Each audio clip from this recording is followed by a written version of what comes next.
Welcome to the Jake Sewell podcast. I have a very special guest tonight, back by popular demand, my wife, Jill Sewell. Jill, how are you this evening? I'm great. Scheduling this week was a little tough with a couple of the guests I wanted to have on, but I made a goal for myself to make sure I released a podcast every week.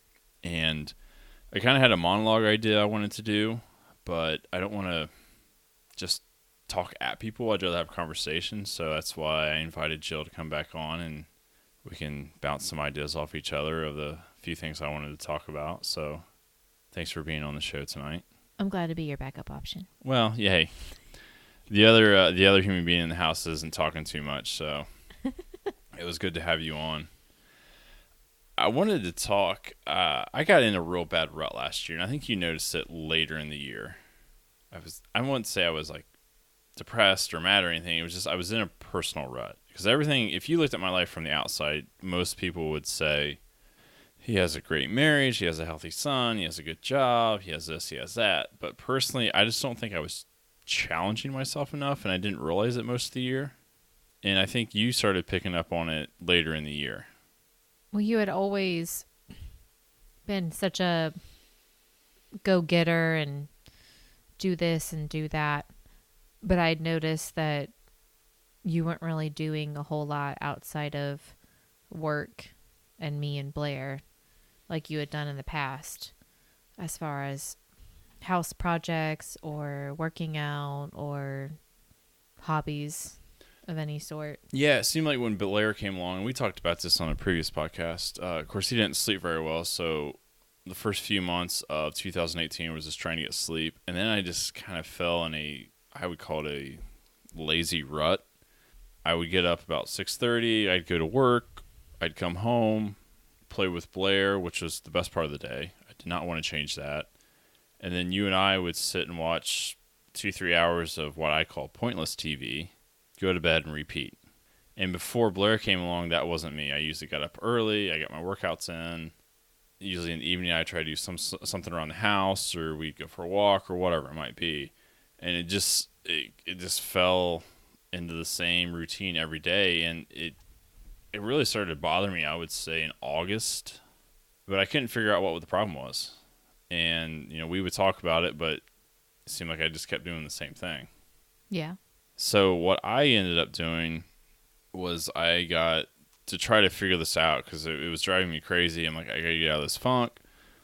I actually got listening to podcasts of what I consider successful people, whether it be entrepreneurs, former Navy SEALs, former Army Rangers, Green Berets, just listen to a lot of different podcasts.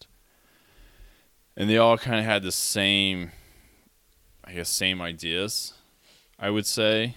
And the first thing they talked about was making time for yourself. Now, before Blair came along, you would go work out at the Y after you got off work. Yes. You would typically go do, what classes did you go do? 2 days a week I would go do strength training, and another 2 days I would do extreme cardio class. So when you would go do that, it gave me about an hour and a half at the house by myself. So I would typically play music, play guitar. So one, it was time to myself, and two, it was something challenging that was difficult for me. And then when Blair came along, you stopped going to the Y, obviously, because you were taking care of him. And I wasn't about to bring out an electric guitar and, shake the house with a loud amplifier. So I kind of lost that connection. So I had to figure out how to get that kind of time for myself. So what I ended up doing, which was what a lot of successful people do, is wake up extra early in the morning. And I know you think I was kind of crazy when I told you, hey, I'm going to start waking up at 4:30 or 5 in the morning. Because that's definitely your hour. My hour? Yeah, you love being up super early in the morning. No, not unless I'm feeding Blair. So I told you that, and you're like, really? And then another thing I picked up off these podcasts was not only time for yourself, but do something that's challenging. And at the time, I was having shoulder issues, but I wasn't working out. So I was like, I need to find a way to work out cardio, physical, strength training, but not have anything hurt my shoulders. So I came up with the idea to start swimming. And I think you literally laughed at me. I don't think it did. You're laughing right now. I don't think I laughed at you. I think you did. I think you thought it was a bit of a crazy idea because swimming for me, like I could. Had I not been a swimmer, it wouldn't have been that far-fetched of an idea. Because you're a swimmer, you thought you were better than me? No, it was just something that I've done my entire life and literally just is second nature to me. And it's the one activity that you're trying to use to get out of your rut. It's something I kind of always wanted to do because I watch people and I'm like, man, that looks so easy. I think I could do that. We've talked about how it's not easy. Well, yeah, but until you get in the pool, it looks easy, especially people who are really good. And when we've gone to the Y before, you're like a fish. But I needed something to challenge myself. I had to get out of my comfort zone. I think it's really important for people who are either in a rut or looking for something new is to challenge themselves and do something that's difficult. You've done it when you started a photography business. Yeah. I mean, it's not easy to be a photographer, and it's really not easy to start a business. No. So you got out of your comfort zone. Even though I didn't laugh at you, though, so. But you hadn't been doing photography your whole life, and it's the one thing. Let's face it, swimming is the one thing that I'm better than you at. Slightly better. A lot Slightly. better. A lot better. Okay. But it's just something I wanted to challenge myself with and to get into shape without having problems with my shoulder. So I think it was a good idea. Oh, yes. Swimming is a great activity. But when I told you, it's like, hey, I'm going to start getting up at 5 in the morning and I'm going to go to the Y and swim laps. You kind of snickered. I think it just took me off guard. Well, it took It'd me be off. like me saying, hey, I'm going to get up at 5 a.m. and I'm going to go to the batting cages. Well, Would you have not snickered at me a little bit? I would encourage you. Mm-hmm. I would have been encouraging. It would have been a lot more fun than getting in the pool at 5 a.m., I can tell you that. Probably. But as I've done it and I get up, I go swim, I get better each day. It's still hard. And especially when I go, it seems like the only other people there are triathletes who are training for Ironman. So I might swim 600 yards, 25, 50 yards at a time, and these guys are swimming the whole time. But my point is, I needed to do something to get out of my comfort zone, to challenge myself, to get out of my rut. And I think that's most important when people are in ruts. You have to do something new, something challenging. I mean, I'm sure there's other things you like to do that are challenging to you. Yes. What's something you would like to, maybe like a new hobby or a new workout, exercise class? Well, I've always wanted to be able to run farther, I guess, than just 5Ks. Yeah, you've done a lot of 5Ks. What you could try a 10K this year. Well, and maybe with my chiropractic treatment, my feet won't fall asleep now after 4 miles or so. No. That was the only thing holding me back. I had the motivation, the endurance, but I would get 3.5, 4 miles into a run and my feet would fall asleep. So that kind of stopped. Yeah. Me going any farther. But you've been going to the chiropractor for a year now, and you can tell you're walking better, you're more comfortable, you don't have any of the back pain you used to have. So, maybe that's something. I can definitely try this spring to see if I can go farther. Yeah, I think that this is the challenging yourself, even if you're not in a rut or if you are like I was, doing something that's difficult, you just learn. I think when I go to the Y and I swim, even though I'm not good at it, if I get a little bit better each day, it's like, okay, this is a little victory today. And then next week will be better.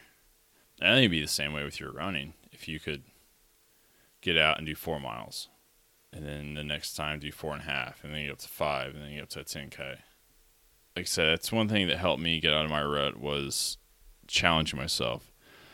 Now, the reason I wake up early is that way I can get my workout in and time to myself without taking time from you and Blair. Because the best part of my day is when I come home and Blair runs over to the door, or crawls over to the door when I get home. That's the best part of the day, and then the three of us get to hang out. So I didn't want to take time away from that at all. Yes, because at 5 a.m. we're still both sleeping. And that's a perk of getting up early. I know a lot of people, yourself included, think, 4:30 in the morning, 5 o'clock in the morning. Okay, but one day a week I do get up at 5 to go to spin class, but I only do it one day a week. Yeah, you do, and it's awesome. It's easier for me to wake up 5 days a week at that time because I get that routine. My normal wake up time is the same every day. But no, I commend you to go work out at 5:30 or your spin class. Have you thought about? I know there's been times you've talked about needing to get more time to get stuff done. Have you thought about getting up a little earlier in the day? Maybe not 5, but maybe 6:30. I mean, I've thought about it. What keeps you from doing it? And this is, I'm not trying to be mean, but there's a lot of people who are like, oh, I wish I could get up earlier and I can get stuff done, but they don't because it is hard to get up. And sometimes I do if I really can't sleep. But a lot of times I'll wake up 6:30, 7 o'clock, and I just lay in bed. And sometimes I do consider that my alone time. Blair's still sleeping, and you're out of the bed. So Louie, thinks it's free reign to get up on the bed. Louie's her dog, FYI. Oh, sorry. Yes, Louie's the Not dog. some random person named Louie. It's her dog. But I think it's important. I need my time. And for me, last year in 2018, when I was in my rut, I don't think my alone time was not getting stuff done. Where now, I would rather be doing something. I'd rather get up early, go do something. If your alone time is you getting up and just kind of relaxing in bed for a half hour to an hour, I think that's exactly what you need. That's typically what I do. Yeah, I think everyone needs that time alone. There's not too many mornings that I sleep until Blair wakes up. Yeah. And it depends on what time he wakes up. Because it varies. I think it's so important for everyone to get some sort of alone time. For me, it's getting up early and going and working out. For you, it might be getting up and maybe do a little research on your phone about your photography business, or just maybe lay in bed and think. Some people, it might be going for a walk. I think it's so important that people get so wrapped up in their day. As soon as they wake up in the morning, they're checking their phone, checking their emails, checking Facebook. And I think sometimes you need to take that time for yourself. If you're getting up at 6, there's probably no one emailing you. If they are, they'll wait. You've had people emailing you at 4 in the morning. I have. In the manufacturing world, you will get people like that. I had one guy, I won't name the company or the guy, he would email me at 4 in the morning and then follow up with an email at 5 in the morning asking if I got his 4 o'clock email. And especially that was 7-8 years ago. No, I did not. I was not in the shop until 6:30. But some people will get up and immediately start working. I think you gotta you take some time to yourself. You had to ease into your day. I would not want to just get up and start checking my phone and start working. Work should not be the very first thing that you tackle when you wake up in the morning. No, because you're going to be going in the office anyways. If it's that incredibly important or that hot, they'll be calling, and that's probably a one-off. That's going to be rare. So yeah, just take that time for yourself. Whether you go work out, you take a walk, you just relax in bed for an hour with your own thoughts or whatever it may be. Louie, the dog. So I think that's important, and I'm glad to see you're doing that. Like I said, I didn't figure that out last year. It seemed like we had Blair. I would basically get up, roll out of bed, go to work, come home, play with Blair. You and I would watch The Big Bang Theory, basically, pointless TV for 2 hours, go to bed, repeat. And that wasn't satisfying for me. The hours when I got home and Blair went to bed and then we got time together was great, but I wanted it to be a little more productive. Now we watch historical documentaries. So yeah, at least we're watching something educational. Currently, Presidents at War, fantastic documentary on History Channel. So a lot of people ask me why I wanted to start the podcast. And starting the podcast was part of getting out of the rut I was in last year. And I'll never forget, I got listening to a lot of podcasts to try to get some advice to figure out what I needed to do to challenge myself or, get out of the little rut I was in. And like I said, they mentioned, maybe getting up early, getting time for yourself, doing something challenging. Another one was starting a side project. I think it's really important. I don't want to be defined by my job. I'm a buyer. I purchase items that make a factory run every day. It's what I do. I enjoy it, but I don't want to be defined as a buyer. So that's why starting a side project for me was so important. I love talking to people. I love meeting new people, networking. So I was like, hey, I think I'm going to start a podcast. And I remember when I told you about it, and even though I don't think you meant it in the wrong way, I was like, hey, I want to start a podcast. And you said, why? No, I think I said, what's a podcast? No, I believe I'll pull up the message on Facebook I sent you. You said, why? I don't think so. You did. I don't think so. But I don't think you really knew what a podcast was. So that's why I asked, what's a podcast? And you said, why? Okay, but I don't see anything wrong with asking you why you want to start one. It was funny because you're like, well, why would you do that? Just because you didn't know what they were. Now that you know what they are, I think you have a different opinion on it. Yes. And now that you've been a guest on mine twice. Do I have a different opinion of them since I've been on them? Or that you've listened to a few? Yeah. I didn't know what it was before. I don't think a lot of people do. But I think once people start listening to them, and not necessarily mine, because there's so many out there that are very either educational, entertaining, whatever it might be. I like them because you can search for what you want to listen to. If you flip on an AM radio station, you either have super conservative, far right news radio, Rush Limbaugh, Sean Hannity, or you have super liberal left. There's no one in the middle. When it comes to AM radio, there's no one in the middle. With podcasts, you can say, hey, I want to listen to some comedians talk. Like the one I've been listening to the most lately is Bert Kreischer. His podcast is simply him and another stand-up comedian, and he just tells stories. And I got listening to those because they're entertaining, and it's better than listening to an AM radio station that has a commercial break every 5 minutes. Now, I've been trying to tell you to listen to some. Have you listened to any podcasts? Not yet. But now that I know that I can pull YouTube up on our TV, I can listen to them there. Yeah, and all the podcasts are on YouTube. You could look up Bert. And I was telling you, Bert's wife, Leanne, has a podcast. She started it last year. And even though it's more geared towards women, I've listened to 4 episodes today because they're only about an hour long. So at work today, I listened to some of those. You should check it out. I mean, she's married to Bert Kreischer, who is like the #1 party animal in the country. So she has some excellent stories. Yeah, I'm sure she has some stories.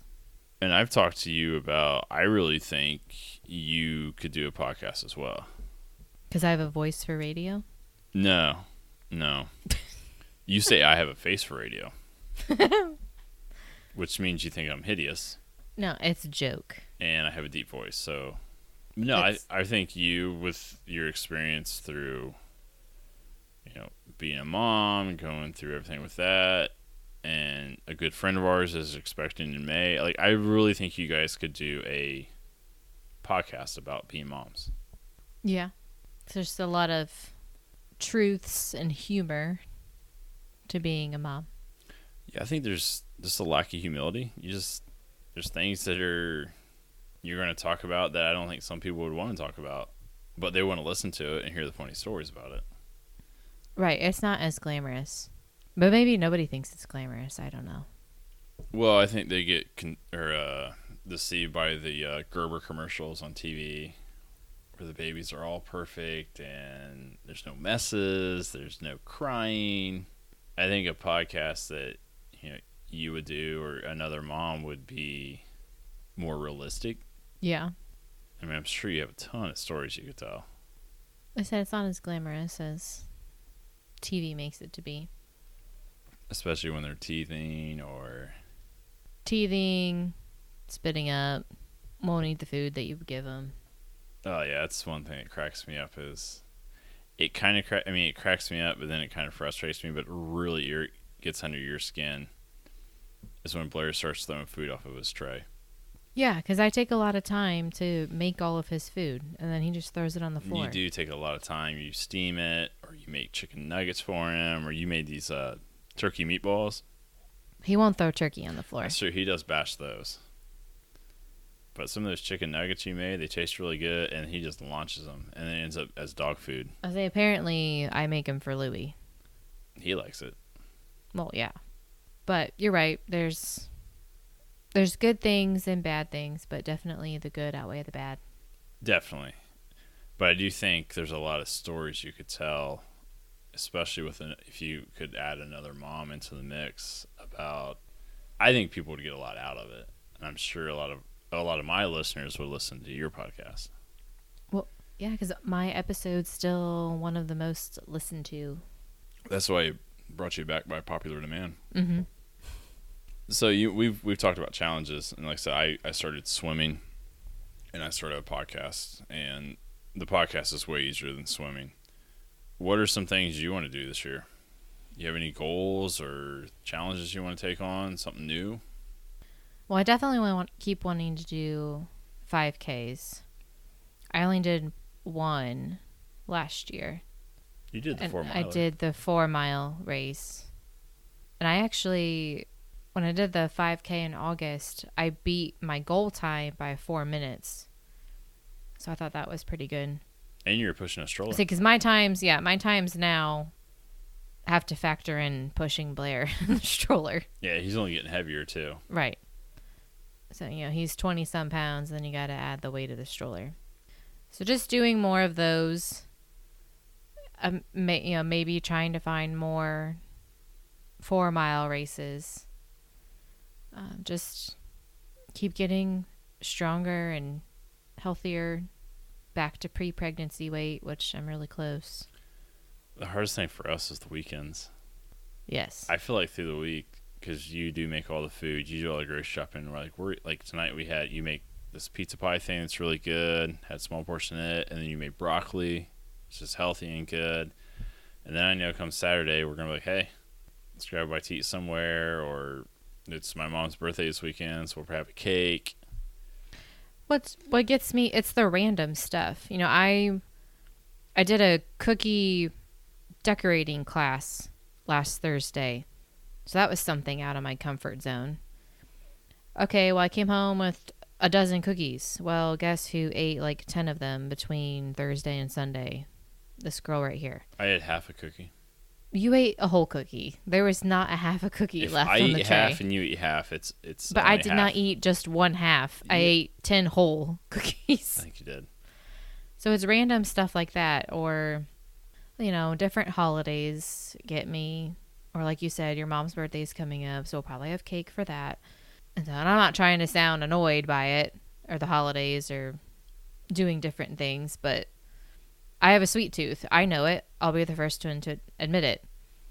But that's why I try to keep the rest of my diet in check and working out so I can enjoy those treats every once in a while. I'm not a believer in cutting out all sugary food or junk food. I know it's not healthy for you to eat that stuff, but I feel like that's just a part of life, is to enjoy those things. You're trying to find the balance. Yes, everything in moderation. Do I eat cookies every single day? No. But do I have a cookie when I decorate a dozen for a class? Sure, why not? Yeah, it's hard to find that balance sometimes, and I'm that way. So I'm not a sweet person. I like to drink a cold beer, and usually one turns to 3 or 4 or more, but it's only usually the weekends. Like I say, it's just finding that balance through the weekend of getting more disciplined with diets. I think people just get out of their routine. Monday through Friday, well, maybe through Friday afternoon, people have a set routine, Then Friday afternoon hits, and it's kind of like a weight's been lifted off your shoulder, so you're ready to Oh, I'm that way hit the weekend. 100%. I get out of work on Friday, I want a cold beer or a Gin and Coke, Jack and Coke. Granted, with my job as a stay-at-home mom, there's kind of just every day is Yeah, a work but day. Friday's different. I'm going to be home all weekend, or we got something planned that, Blair's going to have a babysitter and we're going to go do something. And usually our something is going out to eat or going out for drinks. True. So we'll just have to plan more healthy exercise type activities for our dates. Well, we do, at least we have been the last few weeks. We've been swimming on Saturday mornings. And it seems like we kind of alternate. One Saturday, you and I will go swim laps while Blair goes to the playroom.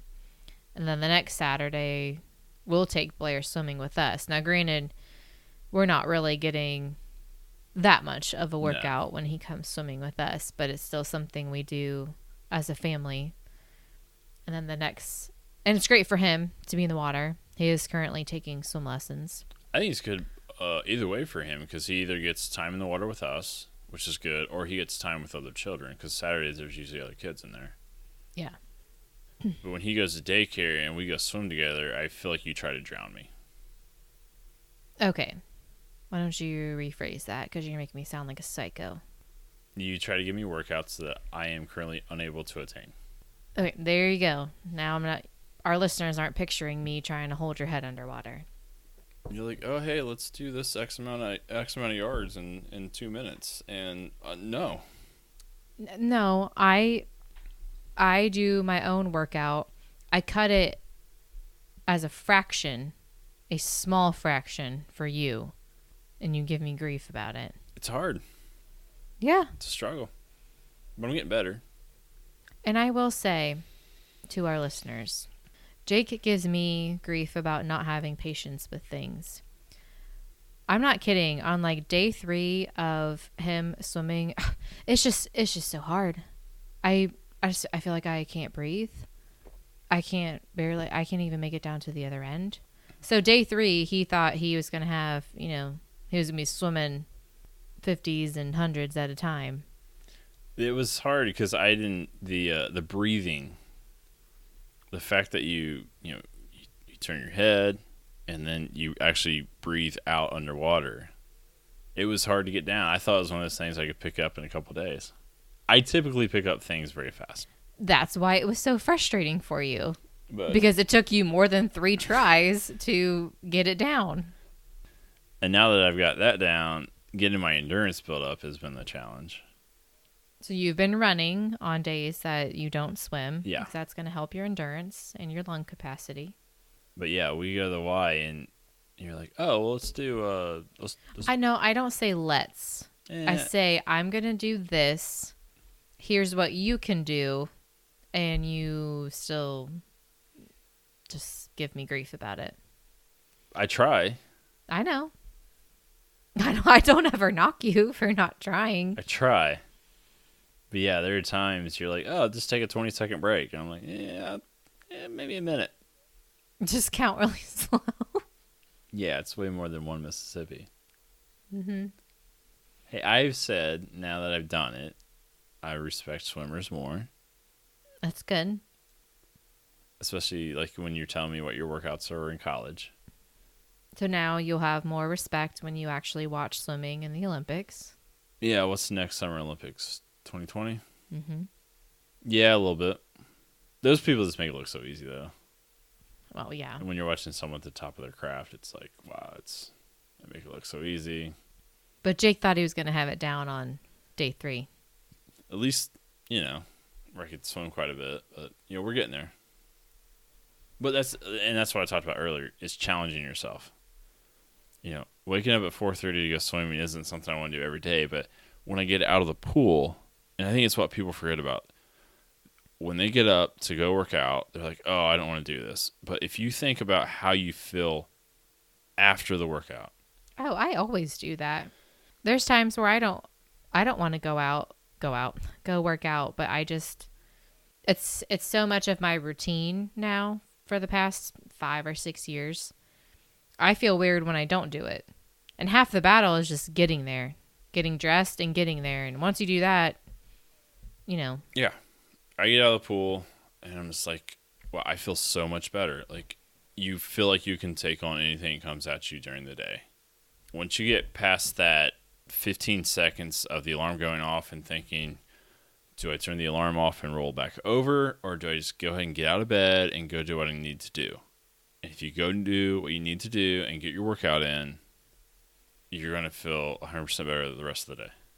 So was it last week that, so my spin class, we have this group messaging thing. And the class is 3 days a week, but I only go 1 day a week because when I go, it forces Jake to stay home with Blair while he's sleeping. Yep. So that's why I only do it 1 day a week. And so it seems like on those mornings, my messaging is going off. Yeah, and you might elaborate more. The spinner group at the YMCA here in Muncie is, it's like a club. Oh, yeah. They are the most loyal exercisers, I guess is what I should call them. And even though I only go 1 day a week, they make spinning so much fun. They have parties. They celebrate everybody's birthday. We'll do themed spin classes. So it's kind of like a extended family, if you will. And so in this message group, just nonstop, they're sending pictures and gifts, I guess, or what they call it. And so I think it was last week, I woke up to messages already. And there was a picture of the substitute, their sub instructor for that day. And I've been doing this class at least 1 day a week throughout the winter for like the past 3 years. And this would be the second time I've had a sub. And I was like, oh man, Stephanie's not there today. We have a sub. And I remember Jake goes, so are you still going to go? And I laid there. And like a fraction of me was like, well, I could just, You thought about it. I could just go back to sleep. And you thought about rolling back over. And again, with me, I have the flexibility. I can work out all morning, anytime during the morning. And I know people that, work outside the home, they don't have that flexibility. But then the bigger fraction of me was like, no, this is my day to go to spin. I've already arranged it with you to stay home. You've already given up your morning. I'm going to go spin. Everyone else was still there. It was just our instructor that was out of town. So it's little things like that. There probably are a lot of people that would have been like, oh, well, my instructor's not there. I'll just stay. I'll just roll over and go back to sleep. Well, it's what we talked about. People are afraid of change or trying something new. Right. You get a different instructor. Well, it's not the same instructor I normally work with. Maybe they won't be. Maybe they won't be as good. Maybe they'll be better, or maybe they'll give you a little bit different workout. But if you just get up and go, that's so much of it is just get up and go and see what happens. And you went and you said you had a great class. Yeah, and it was fine. He played a lot of country, which is fine with me. And I know when I go tomorrow morning, Stephanie will be there, and it'll be fine. Yeah. So much of it is just get up and going. And it doesn't have to be at 5 a.m. You might work out after work. That might be fitting your schedule better. You might for me, I like to get a workout in the morning. I feel like my day goes better. Some people, and I know you used to be that way or this way, you like to work out after work because you could de-stress that way. Yes. Yeah, I would work all day, and then I would go and work out, and it was kind of just like my decompress time. Yeah, I think people need to realize what works for them. For me, I get off work, last thing I want to do is work out. I want to come home and get a few things done around the house or hang out with Blair. But I know I've already got my workout in the morning, where you would be the type to be like, hey, I've had a stressful day at work, especially when you're a counselor. I need to go burn this energy off, burn this stress off. And you got to find what works for you. I'm not saying everyone has to get up at 4:30 in the morning. it works for me. Right. And now I work out in the morning just because it's easier. It's easier, and you know you'll get it done. Right. If you waited till later in the day, you'd be like, I mean, that's how I am. If I got out of work and was like, I need to go work out, I probably wouldn't work out. For me, it was not only finding something new to do like swimming, but just forcing myself to get up and go do it. And once you do it for a few weeks, it becomes a routine. It takes 21 days to create a new habit. And now for me, it feels weird if I don't work out 4 or 5 days a week in the morning. And now it's just kind of embedded in my brain. I need to get up, go get my workout in, go to work, and I'll just have a better day. So we talked about your future challenges. If I tell you mine, will you not laugh at me? Oh, okay. Come on. You make me sound like a horrible person. I think I want to read a book. See, you're laughing. Okay. I only laugh because when was the last time you read a book?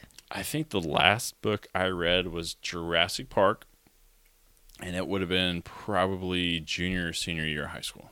Okay, so we're going on 15 years since you read a book, which isn't a huge deal. Not a big reader. But, listeners, let me tell you something. I have tried to get this man to read books the whole time that we've been together. I have bought him a picture book about the IU Hoosiers. It was not a picture book. It was a book with pictures. In each the cover story, and the back cover don't count as a picture book. No, there were pictures throughout. Where's Waldo as a picture book?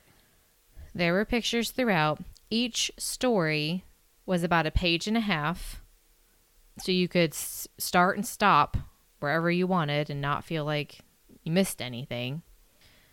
I bought him that for Christmas one year, and guess how many pages he read out of it? A big fat 0, and I ended up reading it actually because I was needing a book to read. Did you enjoy it? Yeah. Well, that's all that matters then.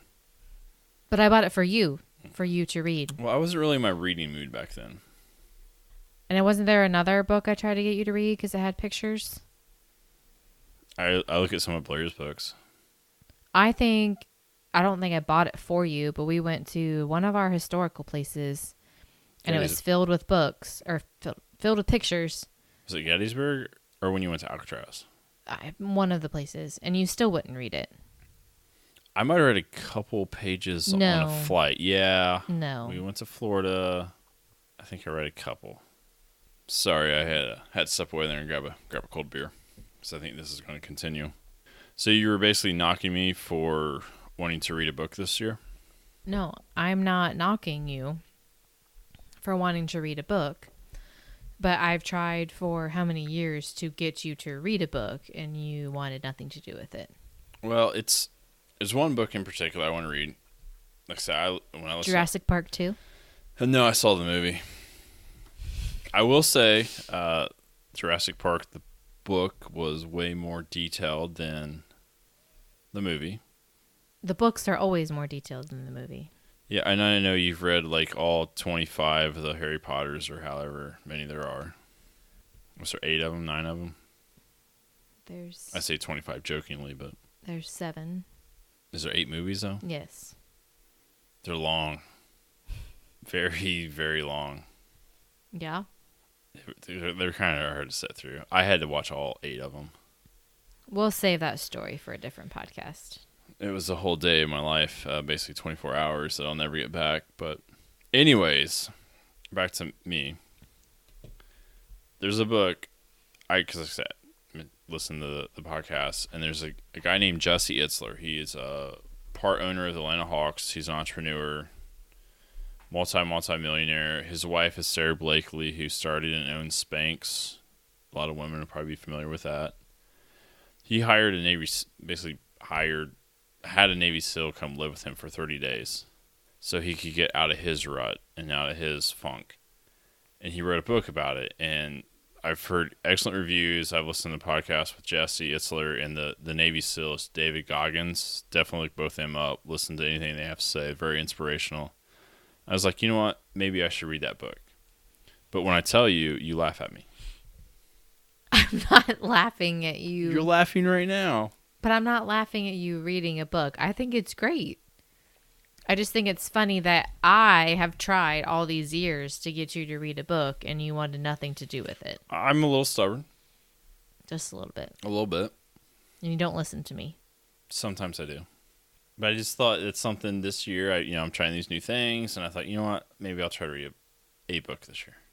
Maybe Awesome. 2 if I get crazy. Maybe we can read in bed together then. Maybe it'd be such a good book you'll want to read it too. Okay. And then you can read the Harry Potters. I already saw the movies. You can still read the books. No, I ain't got that kind of time. One book for You're too busy doing all these new challenges. one book. I'm not a good reader. Like I feel like I have to read stuff twice when I'm reading. I feel like I'll read it and I don't know if I miss part of it. I have to reread a lot of stuff.